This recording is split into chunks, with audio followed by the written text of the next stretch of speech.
everybody. I'm like still trying not to laugh. Right before we hit record, Samara and I made a really dumb joke, and I was like, we gotta go live, but I'm laughing. So, hello, everyone. What's Can you that? hear me? Okay, good. All right. Yeah, It's just testing. yes, we can hear you. Okay. Welcome everybody to the live Sinclair Method Q&A. We are here to support those of you who are on the Sinclair Method and have questions about how to ultimately be successful with this protocol, whether you're just starting out or you're just learning about it, or maybe you're midway through or toward the end of your journey. We want to help you really based on our own personal experience with the method and also as Sinclair Method coaches for me since 2018. And Samara, when did you start coaching? I think it was January 2022, I think. Okay. Yeah, I think right around there. So, yeah, we're here to support you guys and answer your questions. We're streaming on both YouTube and Facebook. You guys won't see each other's comments if you're on one or the other platform. So just be aware if we're reading something you're not seeing, that's why. So I just welcome you guys. If you have questions or comments or just want to say hello, you can drop it in the comment section wherever you're watching from. And we're here to kind of answer those questions. We can usually get through them all depending how many people are here. So if you have a question, we'd be happy to get to it. So I think I kind of said earlier, of course, this is not medical advice. We are not doctors, clearly, but we're here to really help you with really making meaningful changes through the Sinclair Method. What Samara and I really specialize in is once someone has the protocol itself mastered with their doctor, the basic TSM protocol, there's work to do beyond that, where it has to deal with changing habits around drinking, creating new coping skills, and really just creating a life that doesn't revolve as much around alcohol. So that's what we want to support you guys with today. Hello, Steve. Welcome. So Samara, let's start. I'm going to put you on the spot a little bit, I guess. I just want to know what's going on in your TSM world. I know you obviously have your own personal experience with the method. I think the last time we spoke, you talked about how you had a recent drinking session, though you're not drinking much anymore. Personally, what's going on with you at TSM? And then what are some things you're noticing with clients as well? Yeah, for sure. Thanks for putting me on the spot. Anytime. That's what I'm here for. Yeah, well, actually, this would be a good time for me to just kind of give everyone an update on my TSM. So, when I hit extinction, like around when was this now? I've got to think back. It was in May, around May of 2021 was when I thought I was about at extinction. And I basically drank like a normal person, right? What do I consider that? For me, that meant 1 to 2 glasses of wine in a sitting on special occasions. So not every week, not maybe once a month or maybe twice a month or maybe 3 times a month, but it wasn't like every week. Okay. And typically it was like 1 to 2 glasses of wine.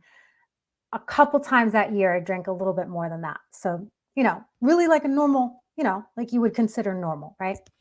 And I did that for 2 years. Okay. And then this summer, I don't know what happened, but I was compliant like for those 2 years. And I feel like something clicked or something new happened. And I just accidentally don't want to drink anymore. So basically in the last 8 months, I've had a half a beer, half a beer in 8 months. So Calm down, Samara. I mean, we want to focus on moderate drinking here. Yeah. So I couldn't even be bothered to drink the other half of the beer. That was interesting. And that used to be, by the way, my favorite beer. It was Sapporo, which was my absolute the love of my life beer. Wow. And I was like, no, anyways, it surprised me just as much as anything. Yeah. And so I don't know what the future lies. I'm not going to force myself to be abstinent because I don't believe that. I also know that I have naltrexone and I'm always going to have it just in case. And if I find myself in a place where I want to, have a drink or two, like I'm going to take my medication compliantly because I learned my lesson on that years ago. And yeah, I'll just drink if I want to. So, Yeah. what do you think It's about so cool that it's not the forbidden fruit. Like, even though you have no interest in drinking, it's like if you want to drink tomorrow, you can. And that's so cool. It's almost makes it easier not to drink because you're like, yeah, I can drink anytime I want to. I just don't want to. And that's such a cool place to be. I know, I think both of us started this journey not planning to go alcohol free. And it just kind of happened, which seems to happen with a lot of people, not everyone, and that's what's great about the method. There's no pressure to be abstinent. You get to choose your own goals. And in some way, that's a little bit difficult as well because you're like, I don't know. Like, someone just tell me what to do. I don't know what my relationship with alcohol is supposed to look like. But yeah, TSM is so cool in that way. Can I just say something to that? So what I really learned throughout like the last 2 years of just drinking like kind of like normally was that I learned that, I function better when I haven't had 2 glasses of wine.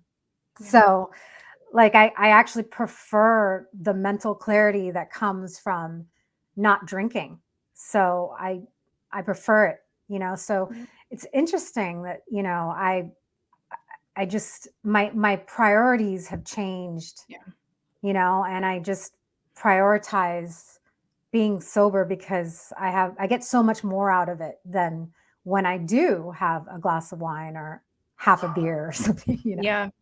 So No, it's so true. And they change in a way that you can't really anticipate or expect when you start the method. Like, so many people start this treatment and they're even like, I can't even imagine having an alcohol-free day. And it's like, hey, that's okay. Like, you'll get there and there's no like pressure to force it until you feel ready. Yes, you want to work toward it and be mindful and thoughtful and plan it and things like that. But it's amazing. And I feel like I've been so lucky just to see so many people go through the journey from start to finish. And I know you have too, where it's like you see where they're starting and you just know what's ahead of them. And it's not going to be the easy road necessarily, though naltrexone makes it a lot easier.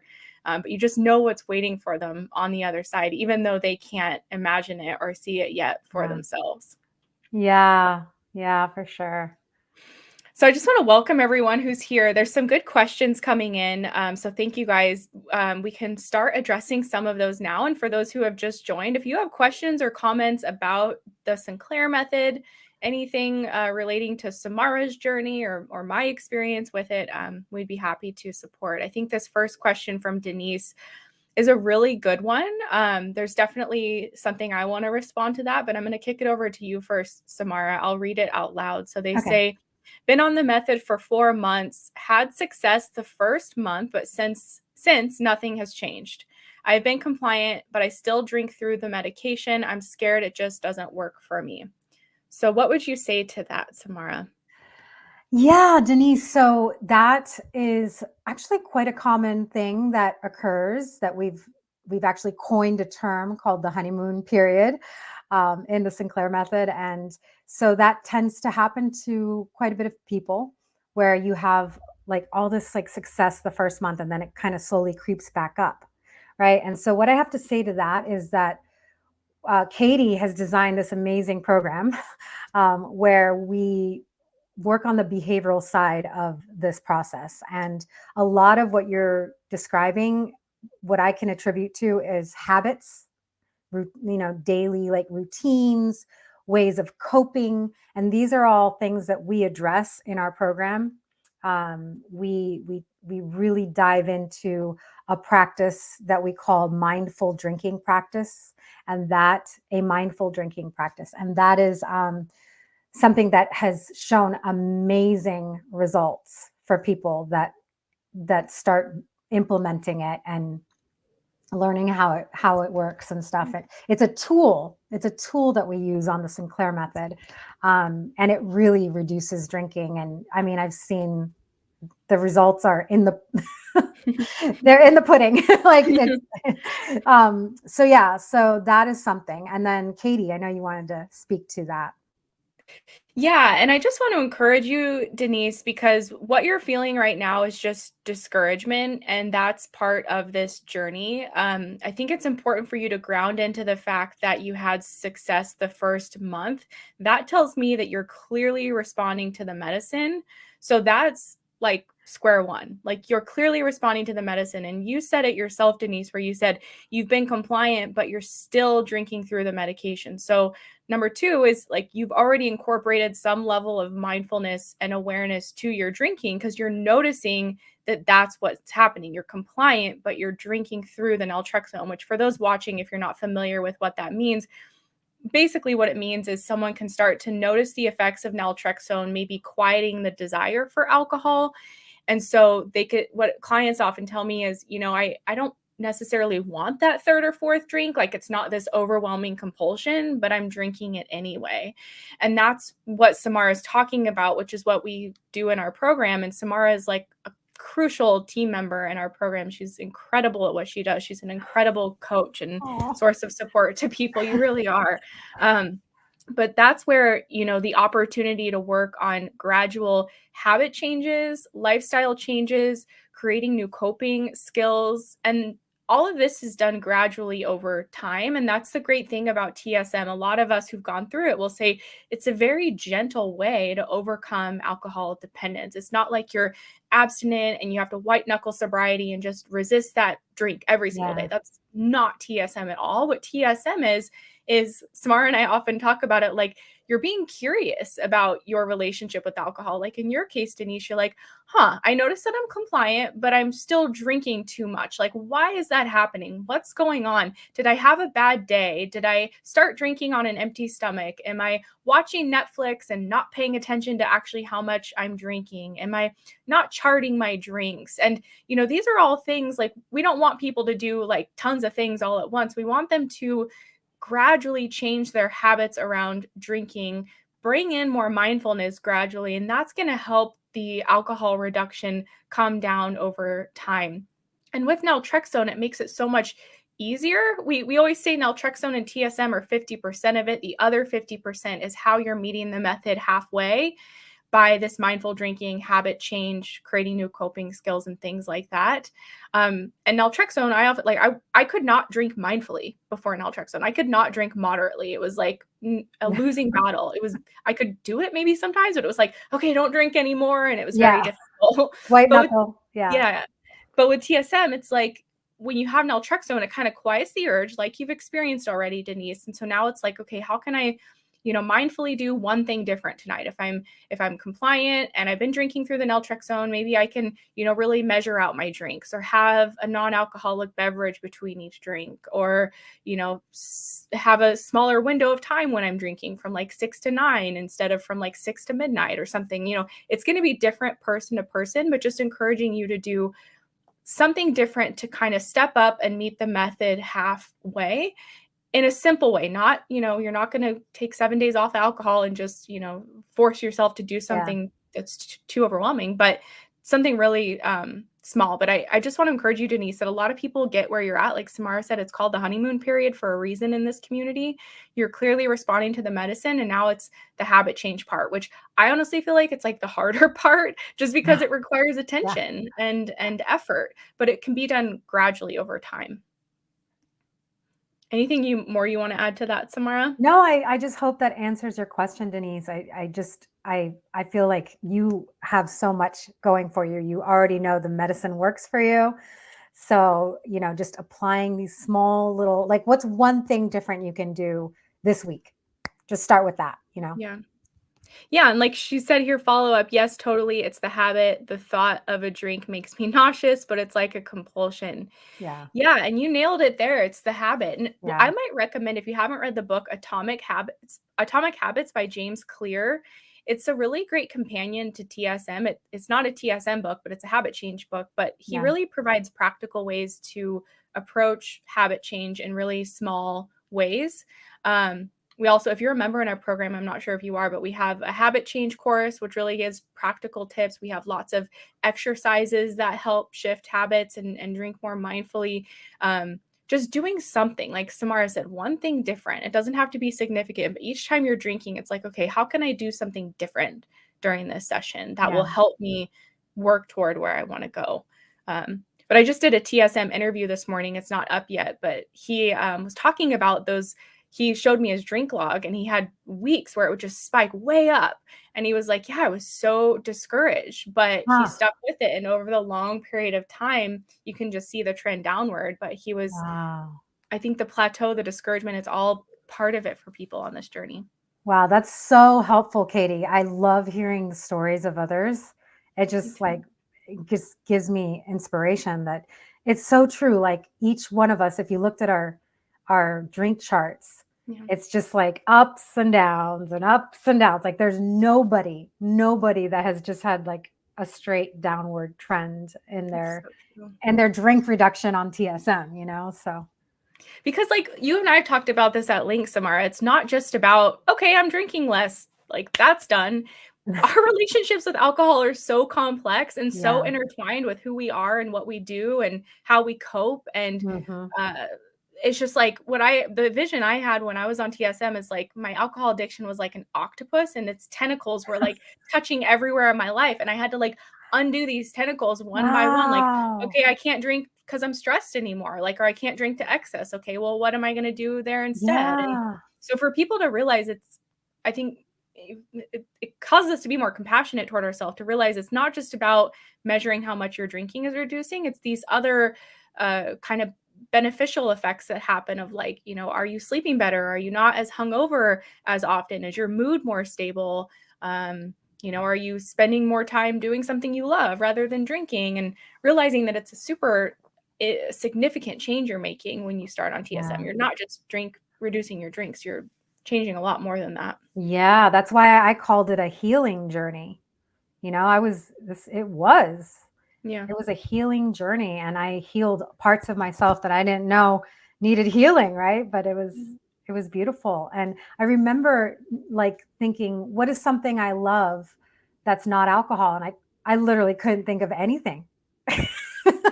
Yeah. But that was the first step. The first step was what is something, asking myself, what is something else that I love beside Yeah. alcohol? And then as I asked myself that, I slowly came up with other things. Now my life is full of all of those other things, right? That's what I do when I want to have fun. I do the other things. Exactly. And you're so right, just starting to ask that question and get your brain turning, because Yeah. drinking, like, it's such a habitual thing and it's the easy default choice, especially if you're a daily drinker. It's like, I've seen people comment, and I agree, where they're like, who would I be if I'm not drinking every day? What would I do? And that's a terrifying thought, to be honest. Yeah. And I think a lot of us feel that way because it's been such a huge part of our life for years or decades. And so Yeah. then, yeah, who are we beyond alcohol? And that's a little bit scary Yeah. to think about, but it's such a beautiful process as you start to get to know yourself again and reconnect with yourself outside of just being like intoxicated and hungover and Yeah. thinking about drinking. It's Yeah. a really beautiful process, but it's deep. Like you said, it's a lot of healing. There's a lot going on, and to honor that, to not rush it. Yeah. Right. I would say one thing, just be gentle with yourself and be extra kind to yourself during the process. That really helped me. I had a whole lot of self-compassion for my situation, for my whole drinking history, memories were coming up for me about the ways that I misbehaved and relationships that I messed up because of my drinking. And Yeah. I just had a lot of self compassion for where I was at and how I was proceeding, and I think that helped tremendously. It took a lot of the pressure off, and it just gave me this gentleness that I could, really be curious about my drinking being, instead of harshly judging myself. Yeah. I kind of threw that out the window after a while. And then just was tenderly being curious, like, hey, let's experiment with different ideas of what to do, and asking questions of myself. Yeah. Yeah, it's so true. I think especially when we've struggled with alcohol for so long, it really impacts our mental health, especially in the way that we view ourselves, and we can be our own worst enemy, and we can be so mean to ourselves if only through how we talk to ourselves in our head. And so to your point, Samara, I think kind of learning to be really kind and gentle with yourself and realizing that this is a healing journey and you're not a bad person because you drink too much. It's not something that's, your fault. What happens when we drink repeatedly is our brain gets addicted to it. Like it can happen to anyone. And And a lot of us do it accidentally. We're not like, I'm going to set out and develop an alcohol addiction today. That sounds great. It just kind of happens for me. I feel like it snuck up on me. And one day I tried to kind of cut back and I couldn't. And I was like, uh-oh, like this is more serious than I thought. Um, but yeah, to right. be really kind with yourself through this process. And like I was huge on giving myself rewards and lots of self-care because I was self-sabotaging with alcohol for so long. And alcohol was my only reward, though it would often be a reward initially, and then I would self-destruct with it by drinking too much. So finding other ways to really nourish yourself, mind, body, spirit, soul, from the inside out, I think that can really help so that we're not, exhausting ourselves and then just reaching for alcohol to kind of Yeah. numb out from all of that. So good. And for people that are watching that are in our program, we have some curiosity, like they're mindful drinking exercises, and they're really helpful. They're just question prompts that are super simple that you can just read through and think about or write about if you want to, of just things like Samara was talking about earlier, like, why am I drinking? How strong is my urge to drink? Yeah. What else would I be doing right now if I wasn't drinking? Like all these question prompts that can be helpful for you to just kind of start getting your mind going of thinking about things in a different way so we can get out of that habit loop. And hi, Josh. Good to see you. Thank you so much for what you said. Was this him? Is he Minecraft? Yes. Yeah. Okay. Hi, Samara and Katie joined Thrive yesterday, and I love it. Yeah, it was so nice to meet you on the call last night, Josh. I wish I had joined sooner, but really wish I had known about TSM before doing the established stop drinking method. Yeah. We know what that is. Yeah. I think many of us wish we would have found TSM sooner, which is why Samara and I are here talking about it and continue to advocate. Happy to have you here, Josh. Okay, thank you guys for the questions. All right, let's see, what's next? This person says, 3 years on TSM, awesome, 100% compliant the whole time, ups and downs. I'm coming out of a period of higher drinking and I'm just sick and tired of drinking. Do I worry about the alcohol deprivation effect or just do dry February? Would you want to start with this one, Samara? Or do you want me to? I guess I could start. I would recommend, like, as a coach, this is what I would do. Okay, let's just say if it were me, if this example were me, I would want to measure my cravings on a scale of 1 to 10 or 1 to 5, whatever you're comfortable with, daily, and kind of get a gauge as to where my craving level is. And if it's more than a 7, like that, this is what I used to do. Okay. Yeah. If it was more than a 7, it was on a scale of 1 to 10, between a 7 and a 10, I personally would not white knuckle it. Like I wouldn't take that chance. Like that was, white knuckling was the thing of the past. I didn't ever want to white knuckle ever again. So because now I was doing the Sinclair method, and you don't have to white knuckle it, right? You can have extinction sessions. So in that case, I would prepare, if circumstances allowed for it, I would have an extinction session that day.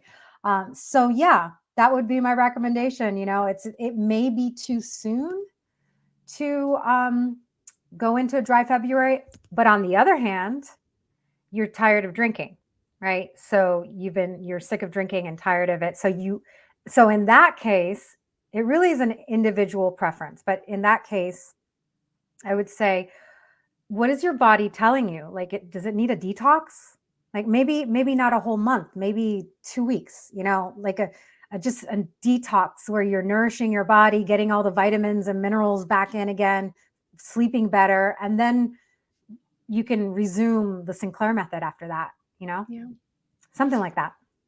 Yeah, and just to add to that, like, first of all, like, congrats on 3 years with TSM and being 100% compliant despite the ups and downs. Like, clearly you want this for yourself and you're committed, and that's just, like, something you should be proud of, so I just wanna honor that. Yeah. And, also to your question about the alcohol deprivation effect, in my personal opinion as a coach, I'm not a neuroscientist, but it seems like because you've had so many drinking sessions on the naltrexone that you've probably made more progress, in that aspect of Mm. reversing the alcohol dependence neurologically than maybe you realize. Maybe this is a case of, the habitual drinking kind of still remaining at play, whether you're drinking because you're bored or sad or you just like to drink, you like to get buzzed. I don't know you, so I don't know what your reasons are, but you might be surprised by a period of alcohol-free time and how, uh, maybe how easy it is, or you might be surprised that it was less difficult than you thought it would be. That's something I often hear from people, when they have, like, a chunk of alcohol-free days or even their first alcohol-free days. They'll say that it was easier than they thought it would be, especially if they've had a period of time on TSM. So it might feel like it's something that's daunting or going to be difficult because maybe previously it was difficult before TSM, but you might find that if you get a period of alcohol-free time, it's not as difficult as you thought it would be. And I would say too that, you don't necessarily have to go like dry February and commit to like, I don't know, it's like 29 days. This year's a leap year or something. You don't have to commit to a month. Like, I don't know how many alcohol-free days you're having now. Maybe it's like committing to a week or something smaller. And then if you make that week and you want to go longer, you can, but you don't have to necessarily put like a time limit on it. Maybe just going for a series of alcohol-free time just to kind of reset, habits. And I do believe with TSM, yes, we want to drink on the medicine in order to work toward pharmacological extinction or essentially just reversal of the alcohol use disorder in the brain. That's crucially important so you can drink and not get the reward. Yeah. But on the same token, you have to get lots of alcohol-free time as well so that you can experience life without alcohol, what you like to do, how you like to cope on those alcohol-free days, how you feel without alcohol, and you get all the, healthy endorphins from exercising or massages or food. So it's like this two-prong approach where, Yeah. yes, especially in the beginning, you want to drink on the medicine. That's very important, but you need to start having regular alcohol-free time the longer you're on the method in order to really get to that place of where a lot of us want to be, like that indifference to alcohol where, yeah, I could drink, but I don't really feel like it. Or sure, I'll have a drink or maybe two, and I won't have more than that. The only way we get there is by having alcohol-free time and extinction sessions. If you're not giving yourself a chance to have alcohol-free time, the thought of alcohol-free days will be terrifying and you won't know what to do and it will feel awkward and you don't know what you like to do. And alcohol will still have a foothold in your life in that way. So I think it's really important that you're thinking about these alcohol-free days and that's kind of your next goal, if you will. And I would definitely recommend that. And I would also say that, it doesn't have to be the whole month. It can just start with a week, if or whatever you want to do. But not to put like unnecessary pressure on yourself if you're not someone who's used to like, weeks and weeks without alcohol. Anything else you want to add to that, Tamara? No, that was so good. Okay. Yeah. I hope that was helpful. Let me know if you have follow-up questions. Yeah. Also, in our Thrive Facebook group, for those of you who aren't a member, we can link it below. Someone posted the other day her drink log. She's also been on TSM for about 3+ years, and it was really interesting to see her drink log where it's like spikes up and down, and like she was wondering if it's working, and she really shed some light on her experience. So that was a recent post, maybe like a week ago. If you're in our Facebook group, you can check that out, and I'll drop the link below. While I'm doing that, you want to take the next question, Samara? Is it this one? Can you please talk about reaching extinction? Yeah. Yes. Okay. So this person says, can you please talk about reaching extinction in more detail? That's a great question. I'm glad you asked. So, extinction, I would like to do a little reframe on that word because I feel like that word can be a little confusing for people. And what if we just changed it to gain control over alcohol? Right? Like if instead of saying extinction, we just said, in this amount of time, I gained control over alcohol. Right? It just kind of puts things in a better perspective of what happens, right? And the other thing I would like to say is that there are some signs that lead up to extinction, right? That can show that we're close to it or there.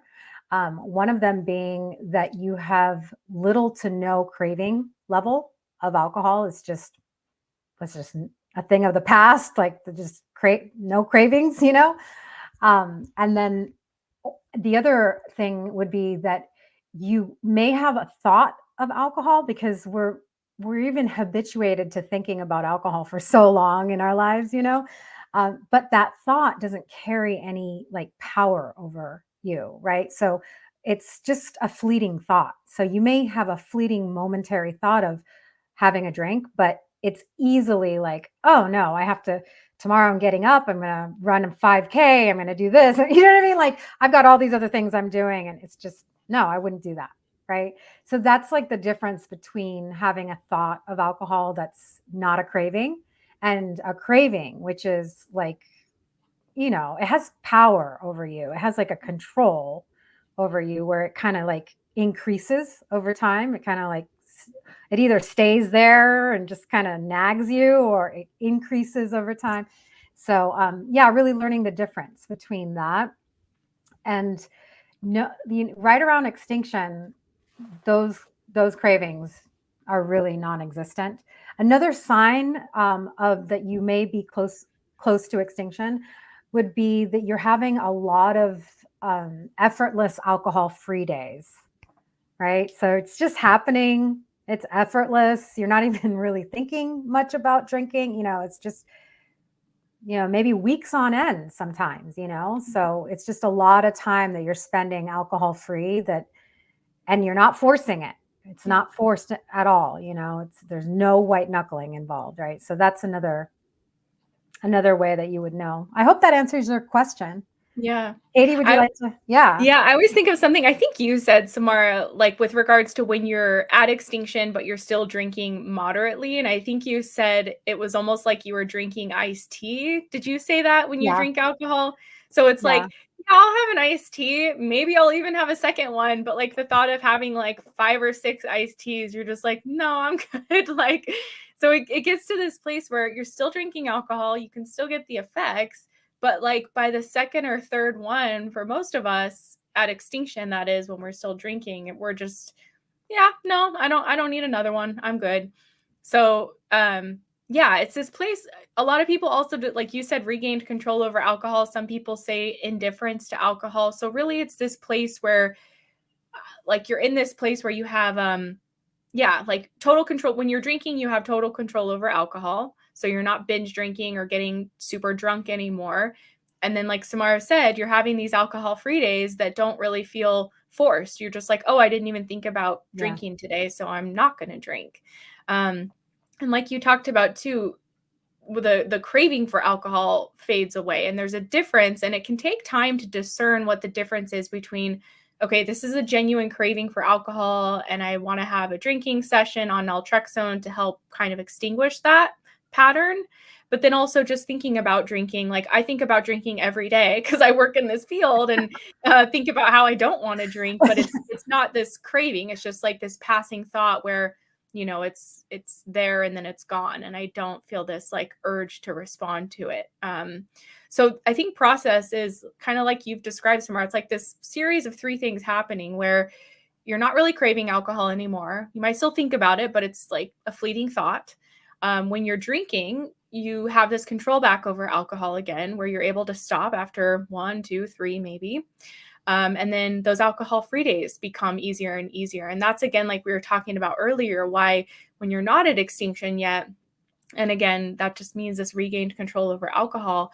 You have to work up to having more and more alcohol-free time just so you can get to know yourself outside of drinking. You can develop these habits that have nothing to do with alcohol, coping skills that have nothing to do with alcohol. And that's where you really, I feel like, get to this place of balance with alcohol, where sure, you might have it on a Friday night or at your friend's birthday or whatever, but you're satisfied to not have it, half the week or most of the week. Actually, last night on our group call, one of our members was trying to understand this as well. And he was like, so is it normal for someone to drink half the week if they're at extinction, or is that not extinction? And I think, like what we were talking about earlier, what's so cool about TSM is you set your own goals. So if drinking 3 nights a week is where you want to be, people can drink that amount and still have that control back over alcohol. Like my husband, he probably drinks 2 or 3 nights a week, but he has like 1 or 2 glasses of wine. It's not, an issue. And so I would say if someone's drinking half the week, but they're having 1 or 2 and they feel in control, that's not hard for them to do, and they're satisfied when they're not drinking, they've regained their control back over alcohol. So I hope that sheds light on it. Anything more you want to add to that, Samara? Yeah, different cultures, like you mentioned your husband, like other cultures, they drink throughout the week. Mm-hmm. And they can be considered a normal drinker. It's really, what are your values? What are your goals? Personal goals? Like, what are your preferences? What are your likes and dislikes? How do you want to live your life? That all was something that I discovered on this journey, because I really didn't know myself that well, when I first started. I think alcohol, or maybe AUD, had a play in me not, it was really intertwined with my identity. Yeah. So this was, as I gained more and more control over alcohol, I started to separate myself from alcohol and see, what are my preferences? What are my values? What do I value? What are the goals that I have, Yeah. So. No, it's so true. And when we've been drinking excessively for years or decades, it's like we can get stuck in this not only cycle that we feel we're out of control of, like the alcohol use disorder cycle of drinking and drinking to excess and thinking about drinking and recovering from drinking and just being stuck in that awful cycle. Obsessive thoughts of alcohol, like constantly. That was my life. Just Whether you thinking were about drinking or drinking. not, right? Yeah. Like, Yeah, whether I was sober, trying to stay sober, or drinking, or it was just, they ruled my life. It was always on my mind. Yeah. Yeah. Yeah. And with extinction, that kind of quiets down and fades away. And I think, what's so different about TSM is that, like we keep saying, you choose your own goals, and that includes you decide when you're at extinction. It's a subjective experience where there's markers you can look for, but it's not up to like your doctor to say, yep, you're there. Like it's up to you to decide, I just went 3 months and I drank a few times, but I never overdrank. I don't really think about drinking that much. I spent a lot of time alcohol free. I think I'm at extinction. Like I'm at that point where I feel like I have this control back over alcohol. And so it's up to the individual to know when they get there, and also to, define what alcohol's role is in your life. I know one person who's coming to mind, Shane is his name. He's in our Facebook group. He's been on the method, I think, going on 5 years, and he still drinks like once a week, few beers, and that's his like happy relationship with alcohol. He wants to drink his couple beers a week, but he doesn't drink till blackout or anything like that anymore. Other people like me, I opt not to drink, but I may drink again one day. Samara, she's not sure where she's at. She drinks, might have 1 or a half a beer and then not drink for 6 months. Yeah. Yeah. And I'm okay with that. Yeah, exactly.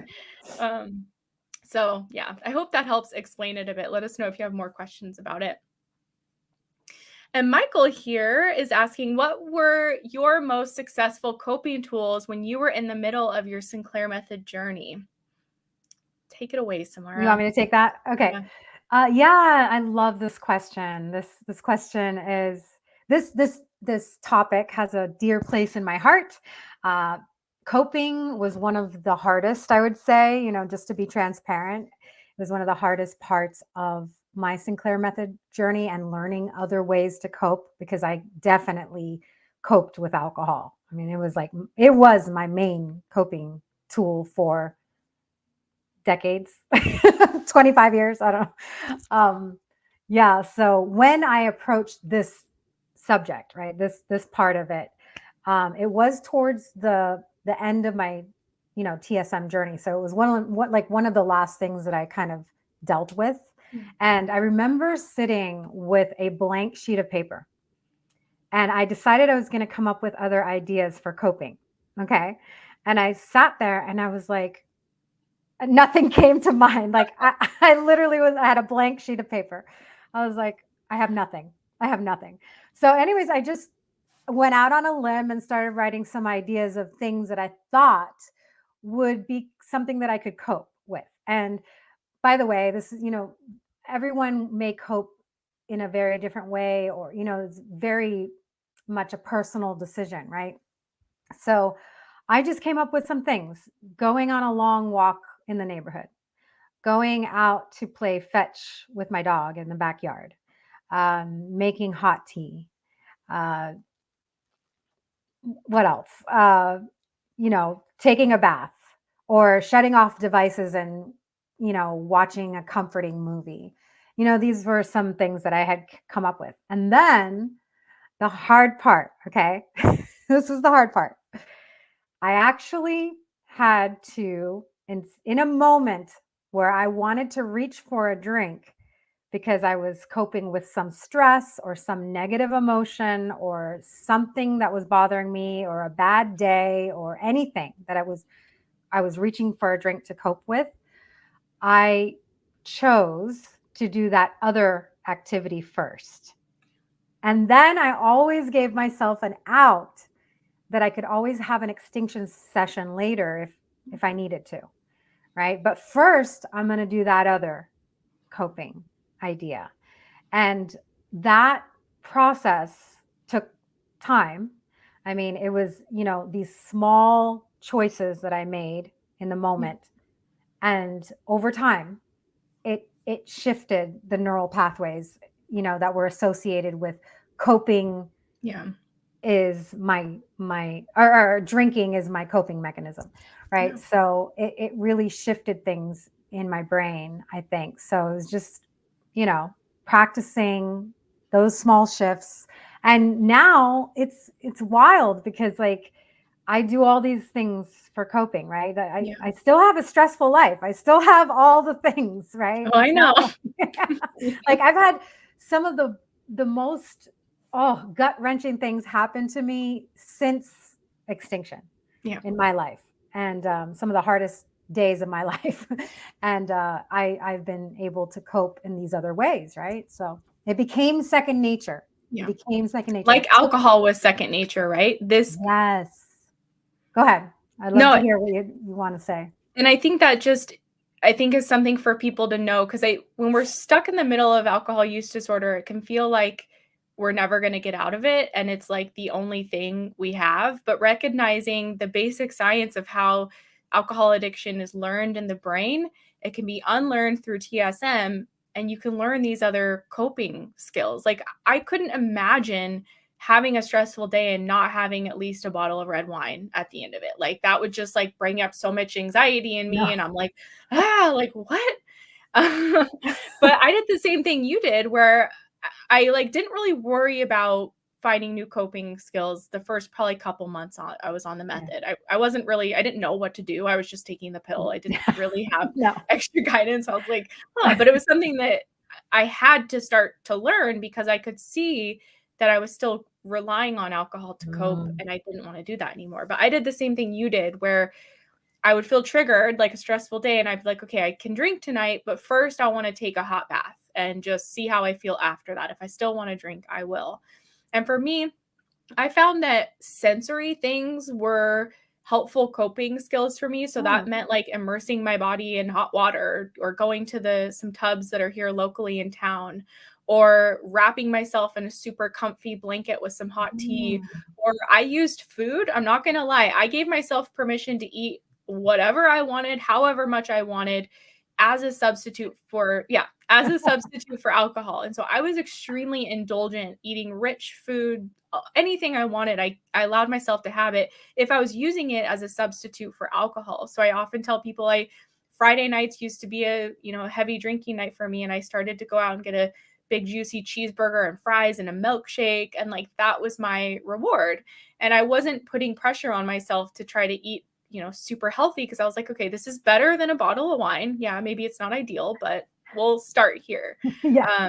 So doing that and doing that with consistency over time. And I think just giving yourself the chance to practice it, realizing that it's not going to be easy in the beginning. In fact, it's probably going to be awkward. And I often use the example, like I like to think of our coping muscle as something that's very feeble when we start the method, because we've relied on alcohol as a crutch. So we have this muscle that's naturally within all of us to be able to cope with life. But when we lean on other things like alcohol, it becomes very weak and feeble, just like if we don't use other muscles in our bodies. Yeah. So the more you practice other coping strategies, the stronger that muscle becomes. And just like Samara said, it becomes second nature. Now I'm over 5 years alcohol free through TSM, and I don't even think about drinking. Clearly, it's been a long time, but this started to happen for me, after 6-8 months on TSM, where yeah, I might have a thought or a temptation to drink, but I was like, nah, like, taking a hot bath or going out to get a burger,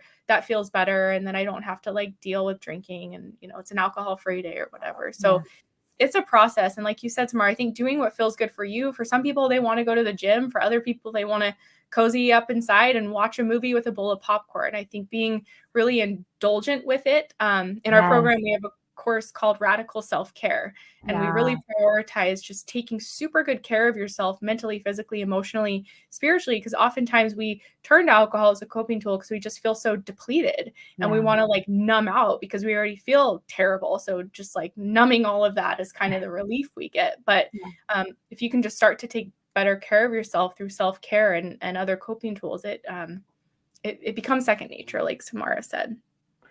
And strawberry rhubarb pie. Yeah, that sounds amazing. Are you going to make some, Michael? Baking. I love to bake now. What else do you do for fun, Samara? Like, you spent so much time drinking before. Like, what is your life like now? Oh my gosh, that's a great question. Like, I mean, I don't know. I guess that walk that I talk about, like going on that walk around the neighborhood or in nature, if I'm wherever I am, that is a huge for me. I do a lot of walks. I go out in nature regularly, where before I'd be inside drinking. So that is huge. And I love sunsets now. So at that time of day, I try to be outside enjoying the sunset, like that's something I do. I was always inside drinking at that time. I remember even back then in my drinking days thinking, I'm missing the sunset. Like, like I was like, regret. Yeah. Yeah. But what else? What else? I mean, I take myself to movies. I go to sushi in a movie. I get a massage. I go to the spa, yeah.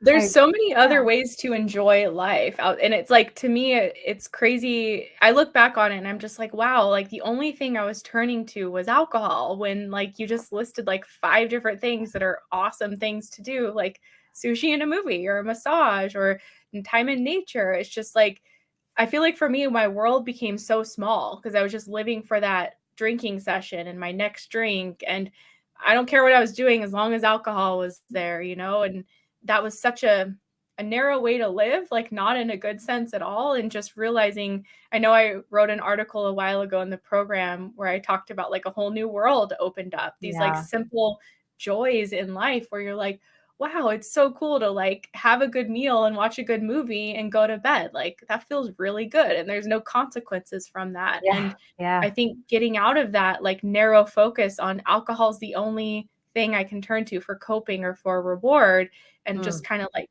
gradually pull away from that. And you start to get a glimpse into like, wow, life is so beautiful outside of this, unhealthy relationship with alcohol. Yeah, I remember for me, concerts really changed because I had all my life just been drunk at concerts. And so now I was going to these different live music events and I was like really enjoying the music a lot more and remembering the whole thing and like my sensory, there was like sensory explosion. Like my hearing was better, my sight was better. Everything was like more in tune. Like it was, I don't know, it's just because you know how alcohol numbs, right? Yeah. So even though I thought I was having a really good time being drunk at live music events, I was not. Yeah. Not as much as I can now, like Yeah. I just, it's a more sensory experience now. And I get really excited. I get really, really excited with live music, which I never knew how important that is for me. Live music is like huge. I get Wow. like endorphins, like I'm just like excited, I have energy, and I wouldn't trade that for the world. And I wouldn't have ever known because I've been drinking since 18 and Wow. every single concert I have ever been to from 18 years on, Yeah. was drunk. I was drunk at it. Yeah. So this was new to me. Like you said, the whole new world, like it was a new experience. And now I so much prefer it. Was there a transition period when you started to go to concerts and opt not to drink? Like, did you still drink and then drink with moderation for a while on Oh yeah. TSM and now you're not drinking? So, what was that like? Because I'm just thinking of people watching who are like maybe just starting and they're like, I can't imagine going to a concert without alcohol. Yeah. Like, that seems ridiculous. So, what was that like for you kind of transitioning from where you were to where you are now? Yeah, I was the same. I was the same, by the way. I couldn't imagine going to a concert without drinking. Are you kidding me? But yeah, it was very slow transition. I just started by drinking less at a Yeah. concert.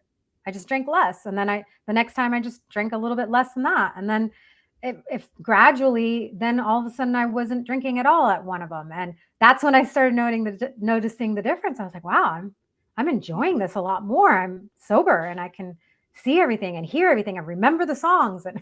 And not have to wait in line at the beer line or Oh whatever, right? yeah. And then have to go to the bathroom and wait in line at the bathroom and miss the concert. Like that's the other part. Yeah, you missed the entire concert. You're You're at like, the I think I bathroom. watched one song.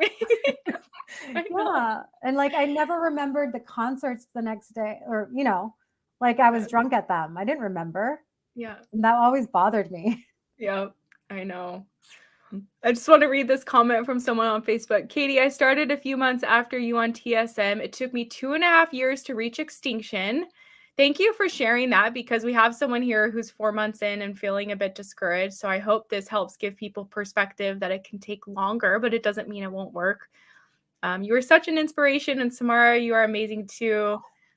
And they had the same experience with concerts. So Oh, thank you so much for the cool. comments. So cool. Um, Samara, are there things, because recently someone asked a question that I don't think I've responded to in the comments where they um, asked like socially wise, like, are there things you don't do now that you used to do when you were drinking? Like you had to change your social circle or things that you did, like, going to bars or going to parties where people are drinking a lot. Like, are there things that you used to do in your heavy drinking days that you don't do anymore? Yeah. Yeah. I mean, I think, and this is a little bit deeper, but our identity really does shift when we don't prioritize alcohol as much. And Yeah. so the identity that I was living before and the people that I was hanging out with at bars, that just didn't appeal to me anymore. Yeah. It was gradual. It wasn't like overnight, this is like over time, I started just gravitating to different people and different, conversations. And I just don't get anything out of hanging out with drunk people anymore. Yeah. It's not my thing, where it used to be always my thing, Yeah. So, yeah. So, I mean, it's a slow process. That's why we say give it a year, or you're 2.5 years. That's great. Like give it time because these are long-term behavioral changes that happen gradually. So, Yeah. yeah.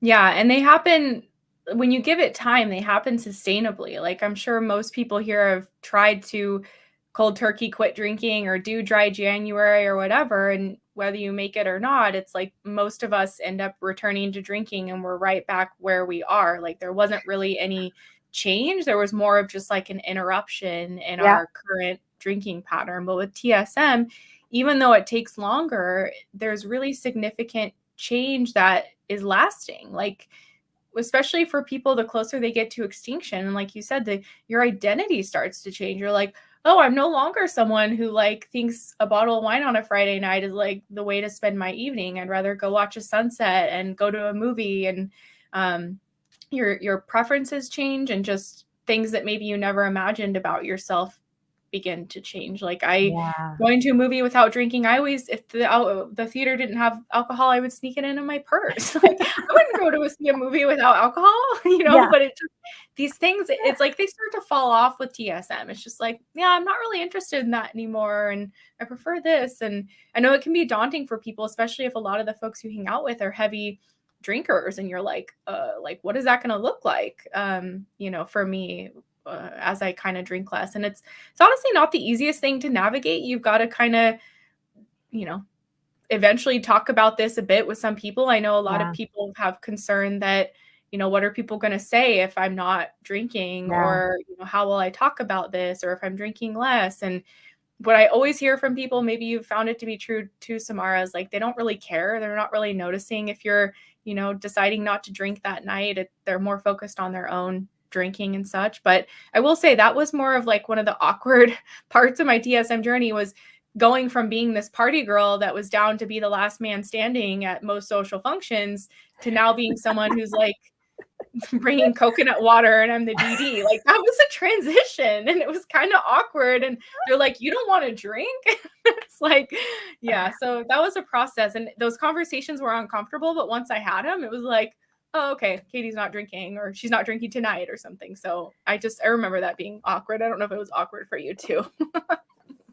Yeah, it was awkward, the transition in the beginning, transitioning from drinking a lot at social functions to barely anything. That was a big transition. And you're right. It was, there were some awkward moments, and it's something you get used to, Yeah, right? you get Over used to it. time.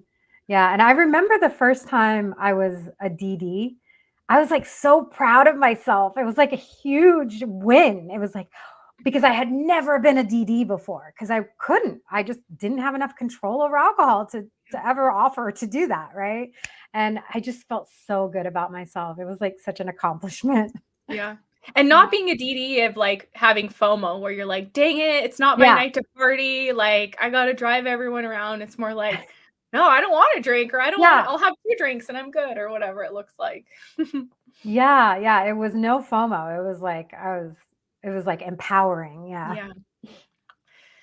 Okay, I know we're getting to the top of the hour, but I think this is a good comment this person left on Facebook to leave it off. They say, isn't it funny, after being on the Sinclair Method, you don't care if you are not drinking, it's now my superpower. And that just like sums it up so beautifully, what that freedom from alcohol dependence looks like, where you don't care. And the fact that you don't care, there's so much freedom in that. And it does almost feel like a superpower, because alcohol for most of us used to just have this control over us, whether or not we were drinking it. And when you just, like I often say, a bottle of wine now is like a bottle of ketchup, like no emotional reaction to it, no story, no like, is someone going to open that bottle of ketchup? Yeah, yeah, yeah.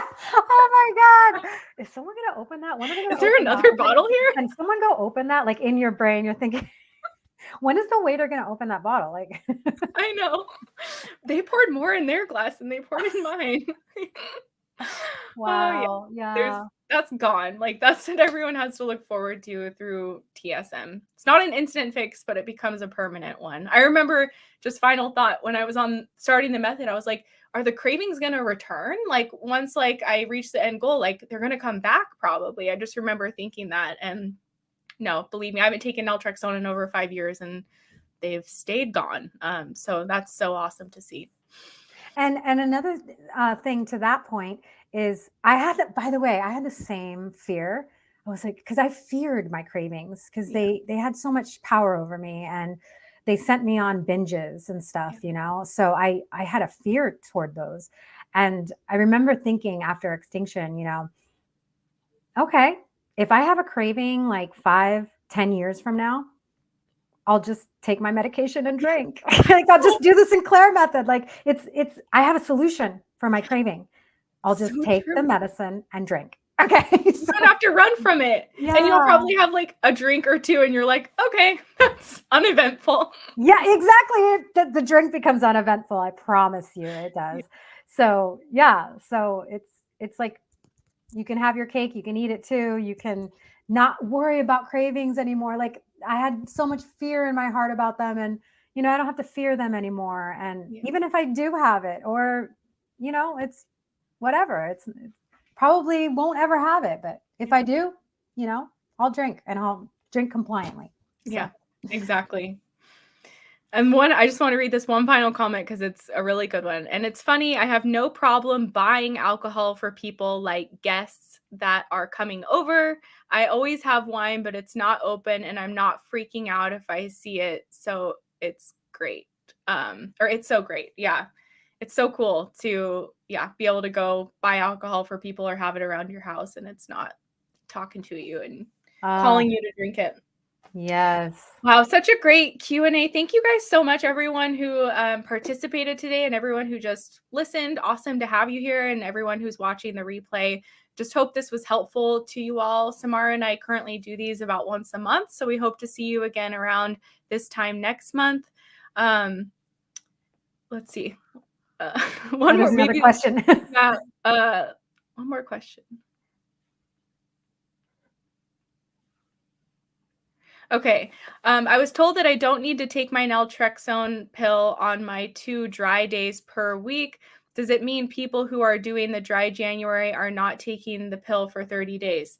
If someone's using the Sinclair method according to their doctor's instructions and they're taking a break from alcohol, yeah, they would not take naltrexone, because following the Sinclair method, the instruction is to take the medicine before drinking. So like me, I haven't drank in over 5 years. I haven't taken the medicine in 5 years. Samara drinks once in a while, so she only takes the medicine once in a while. Yeah, there's other ways to use the medicine too, but we talk a lot about the Sinclair method because that's what we used ourselves and what we help others with. Great That's the cool question. thing about the treatment, right? You don't have to take the medicine every day. Yeah. Unless you're drinking every day. Okay, thank you guys so much. Thank you, Samara, for joining. Any final thoughts from you before we wrap up the live? No, just thank you for having me every month. I'm honored to be able to do this and to be able to coach you guys on this, live, and answer your questions. Keep coming back. Keep coming with your questions. Yes.